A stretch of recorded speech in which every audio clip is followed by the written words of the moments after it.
doctora en Educación y Psicología, investigadora, autora de varios artículos y libros sobre educación como Educar en la realidad, Educar en el asombro, que conoceréis muchísimos de vosotros porque vendió 250.000 ejemplares, y Conversaciones con mi maestra. Ha sido ponente ante diferentes comisiones educativas, asesora de gobiernos por todo el mundo y actualmente es directora de posgrado en Educación Clásico-Realista y Humanidades en la Fundación CLE.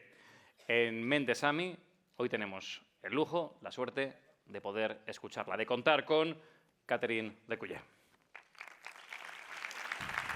Muchas gracias. Bienvenida. Bienvenida. Buenos días. Un día estaba en el parque y escuché una niña decirle a su madre: «Mamá, escúchame, te estoy hablando». Y la madre mirando su smartphone diciendo: «Ya te escucho, dime». Y la niña dice: «No, escúchame con los ojos». Los niños saben que para prestar atención no es suficiente solo con escuchar. No es suficiente, hay que ponerle los 5 sentidos, al unísono.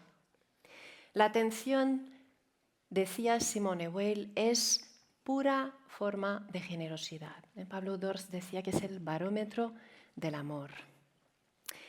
¿Qué quiere decir prestar atención? Yo creo que aquí, a lo largo de los últimos 10 años, nos hemos despistado y hemos confundido dos conceptos que son muy distintos. No es lo mismo atención sostenida que fascinación pasiva. Y ahora vamos a explicar por qué. Vamos a hablar de la primera, que es la fascinación pasiva ante estímulos frecuentes e intermitentes. Los neuropediatras suelen decir que no se puede diagnosticar a un niño con TDAH viendo cómo presta la atención en una pantalla. Y esto es muy importante y muy interesante. ¿Por qué? Los niños con trastorno de inatención y son hiperactivos, inatentos, muchas veces pueden estar 3 o 4 horas delante de un videojuego. ¿Y eso por qué es? Porque ante la pantalla, y no hablamos ya de nosotros haciendo la declaración de la renta, hablamos de un niño que está ante una pantalla divirtiéndose, pues el niño está al remolque de los estímulos frecuentes e intermitentes. Y el locus de control, que es un concepto en psicología, el lugar desde el que se controla la actuación, es externa. El niño está buscando sensaciones cada vez más nuevas para aliviar su sed y su necesidad o su dependencia a esos estímulos. Entonces, en el aula, cuando hablamos de interés en términos de fascinación, entendemos que el niño tiene que estar todo el día, y perdonadme la expresión, flipado, o flipando. Fascinarse no es lo mismo que asombrarse. Asombrarse es, y lo hablaremos después, pues estar a la expectativa de la realidad lenta. Y la realidad sabemos perfectamente que es lenta, complicada y exigente. Y entonces cuando el niño vuelve al mundo real, ¿qué pasa? Se aburre. Cuando llega a su casa y ve a su madre que está leyendo un libro o participa en una conversación en la mesa, todo le aburre y le impacienta porque está inadaptado a la realidad. Y entonces, pues, se va con el mando en Netflix, ¿no? Y a ver lo que me echan. Y empieza su mente a mariposear de una aplicación a la otra para aliviar su sed de nuevas sensaciones, su desidia y su aburrimiento.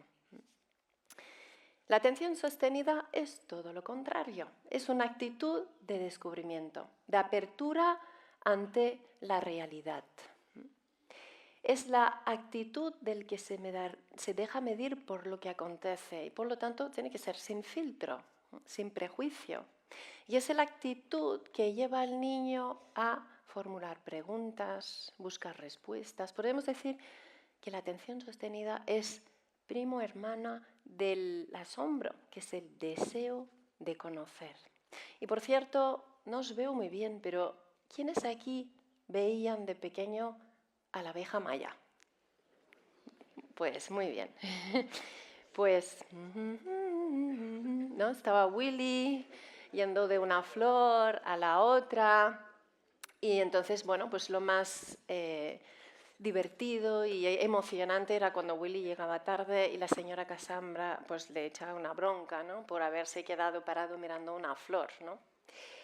¿Cómo reacciona un niño de 7 años hoy en día viendo la abeja maya? Seguramente no le interesa. ¿Por qué está pasando eso? ¿Qué está ocurriendo? Y ahora vamos a explicar lo que es el umbral de sentir. Nosotros cuando éramos pequeñitos, pues nos tumbábamos en el césped, mirábamos las nubes, veíamos formas, estábamos tranquilos, se posaba un pájaro en la ventana de la habitación y nos dábamos cuenta. Para ver la temperatura, para saber cómo vestirnos, pues no mirábamos el smartphone, mirábamos por la ventana. Y cuando nuestros padres nos llamaban para cenar, normalmente acudíamos. Bueno, a lo mejor si teníamos cara dura no, pero normalmente oíamos que nos llamaban, ¿no? Teníamos el umbral de sentir bajito. Y entonces, ¿qué pasaba? Pues que en algún momento, en la década de podemos decir los 2010, pasa algo. Pasa algo que cambia el nivel del umbral de sentir de los niños de todo el planeta. En un momento dado, el modelo de negocio de las empresas tecnológicas cambia y los estímulos que proporcionan las plataformas, pues las redes sociales, todo lo tecnológico, pues empiezan a proporcionar contenidos sangrientos, violentos, rápidos, pornográficos, histéricos, controvertidos, polarizantes. ¿Y eso por qué? Bueno, cuando empiezan a proporcionar esos contenidos tan rápidos, de repente el umbral de sentir de los niños sube. ¿Por qué? Pues porque es tan rápido que el umbral de sentir sube. Y entonces la industria, como compiten unos entre ellos y quieren captar la atención de los niños, pues proporcionan contenidos aún más rápidos, controvertidos, frenéticos, sexuales, etc. Y el resultado, sube el umbral de sentir de nuevo. Y entonces el umbral de sentir del niño alcanza niveles increíblemente altos, y entonces llegamos a un momento que los niños entran en esa espiral de estímulos y de dependencia de los estímulos. ¿Y por qué pasa eso? Porque a partir del 2010 los medios tecnológicos, las plataformas empiezan a proporcionar contenidos tan rápidos. Y hay una razón muy sencilla. Antes, los medios de comunicación estaban en el negocio de entregar contenidos a los que consumían sus productos, a sus usuarios / clientes. Y entonces, en algún momento, con la venida pues, incluso de Google, de las redes sociales, de Facebook, etc., pues esas empresas pasaron a estar en el negocio de entregar la atención y los datos privados de los consumidores de contenidos a los que esos patrocinan. ¿Y eso qué quiere decir? Eso lo que quiere decir es que en ese momento ellos lo que necesitan es captar la atención de los niños y lo que venden es la mirada de los niños. Y por esa razón empiezan a contratar psicólogos y expertos que les permiten y que les ayudan a mantener cuanto más tiempo en línea los niños pequeños. Bien, entonces eso explica que muchísimas empresas tecnológicas hayan querido adentrarse en el aula, porque como decíamos antes, pues los niños pequeños no son consumidores de un producto comprado por los padres, sino son el producto mismo de lo que está pasando en las redes sociales y en el mundo tecnológico. Bien, ahora vamos a hablar de la multitarea tecnológica. Y os voy a preguntar, ¿se puede hacer 2 cosas a la vez que requieren procesar información? Y aquí siempre levanta la mano alguien y dice, Sí, las mujeres. Pues no. Yo, por ejemplo, ahora estoy andando y estoy hablando, estoy haciendo dos cosas a la vez. ¿Puedo hacer la declaración de impuesto a la vez que estoy escuchando a mi hija contarme su día a la vez que estoy viendo las noticias? No. ¿Por qué? Porque eso requiere procesar información. Cuando yo intento hacer todas esas cosas en paralelo, lo que estoy haciendo no es hacerlo en paralelo. Lo que estoy haciendo es oscilar. Estoy oscilando entre varias actividades. Enfoco A, desenfoco A, enfoco B, desenfoco B. Cuando enfoco A, tengo a B y C en la memoria de trabajo. Cuando enfoco B, tengo a y C en la memoria de trabajo. ¿Y cómo yo decido, cómo decido yo si estoy enfocando A, B o C? En un mundo analógico, ¿cómo decido yo si dedico mi atención a B o C? Y la respuesta es en base a un criterio de relevancia. Eso es lo que hace que yo decido si dedico mi atención, y por eso decíamos la atención es el barómetro del amor, pura forma de generosidad. Bien, hicieron un estudio en la Universidad de Stanford hace muchos años y compararon unos jóvenes que hacían multitarea tecnológica normal, o sea, una cosa tras la otra, no en paralelo, con otro grupo de jóvenes que estaban haciendo multitarea tecnológica, pero intentándolo hacer todo a la vez.